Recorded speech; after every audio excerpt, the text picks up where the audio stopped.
बिहार के गोपालगंज से इस वक्त की सबसे बड़ी खबर आ रही है, जहां थावे दुर्गा मंदिर चोरी कांड का पुलिस ने उद्भेदन कर दिया है। इस सनसनीखेज मामले में पुलिस ने यूपी के गाजीपुर निवासी एक शातिर चोर दीपक राय को गिरफ्तार कर लिया है। गिरफ्तार आरोपी दीपक राय उत्तर प्रदेश के गाजीपुर जिले के बेटावर कला थाना जमुनिया का रहने वाला है। इसकी गिरफ्तारी इटवा पुल के समीप से की गई है। एसडीपीओ प्रांजल के नेतृत्व में गठित एसआईटी टीम ने तकनीकी जांच और छापेमारी के आधार पर इसकी गिरफ्तारी की है। गोपालगंज के एसपी अवधेश दीक्षित ने प्रेस वार्ता कर इसकी जानकारी दी है। बता दें कि अब तक मां थावे भवानी का मुकुट और हार बरामद नहीं हुआ है। उसकी बरामदगी और तलाश के लिए भी लगातार पुलिस छापेमारी कर रही है। आरोपी ने स्वीकार किया है कि मंदिर के बाहर उसने रेकी की ताकि सीसीटीवी और गश्ती से बचा जा सके। उसने यह तरीका फिल्म खाकी देखकर सीखा था। पुलिस के अनुसार दीपक राय का लंबा आपराधिक इतिहास है। यह कोई नया अपराधी नहीं है। बनारस में बाइक चोरी के 3 मामले दर्ज हैं। मऊ और इलाहाबाद में मंदिर चोरी की घटनाओं को भी यह अंजाम दे चुका है। 2 चोरों के द्वारा थावे भवानी के मंदिर में मुकुट, हार और कुछ और अन्य आभूषणों की चोरी की गई थी। इसमें क्योंकि प्रशासन और पुलिस के स्तर से चूक हुई थी, तो हम लोगों ने इसमें जो टीओपी प्रभारी हैं और वहाँ के जो अन्य कर्मी हैं, पुलिसकर्मी, उन पर सब पे कार्रवाई की थी। और क्योंकि चूक भयंकर थी, तो इसमें हम लोगों के स्तर से भी इसकी जो लापरवाही है उसकी हम लोग जवाबदेही लेते हैं, जिम्मेदारी हम लोग लेते हैं एज ए पुलिस अधीक्षक।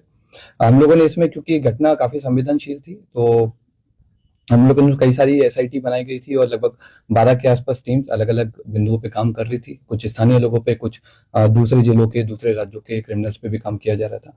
उसी क्रम में हम लोगों ने एक व्यक्ति पे फोकस किया जिसका नाम दीपक राय है।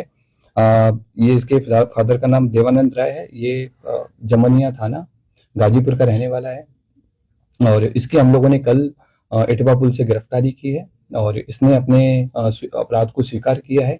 इसके द्वारा पूर्व में भी कई सारे ऐसे मंदिर चोरी में अपराध किए गए हैं।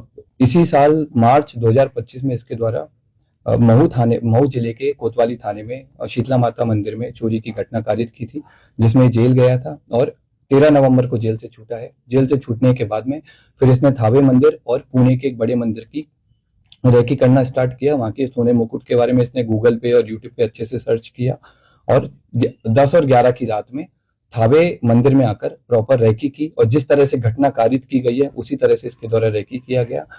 मंदिर के पीछे जो अंडर कंस्ट्रक्शन बिल्डिंग है उसमें चढ़ करके इसने देखा कि कैसे आना है, कैसे जाना है और किस तरह से पूरा प्लान करना है। ये उसने उस दिन पूरा स्ट्रेटेजी बनाई और 17 तारीख की शाम को 5 बजे अपने घर से चलकर यहाँ पर थावे मंदिर में 11:45 के आसपास जिस तरह से रेकी की गई थी उसी तरह से इसके द्वारा घटना को कारित किया गया। कारित करने के बाद गांव के रास्ते से होकर पैठान पट्टी होकर के इसके द्वारा वापस अपने घर पे गया और अपने आभूषण को, जो अपना दूसरा साथी है, उसको इसने हैंडओवर कर दिया ताकि पुलिस अगर इसको पकड़े तो आभूषण नहीं मिले। कितने लोगों ने मिलकर चोरी की घटना? अभी तक की जो हमारा अनुसंधान हुआ है और इससे पूछताछ में अभी तक हम लोग 2 लोगों पे काम किए हैं और 2 लोगों की संलिप्तता पूर्णतः पाई गई है। इसमें दोनों लोग आइडेंटिफाई हो गए हैं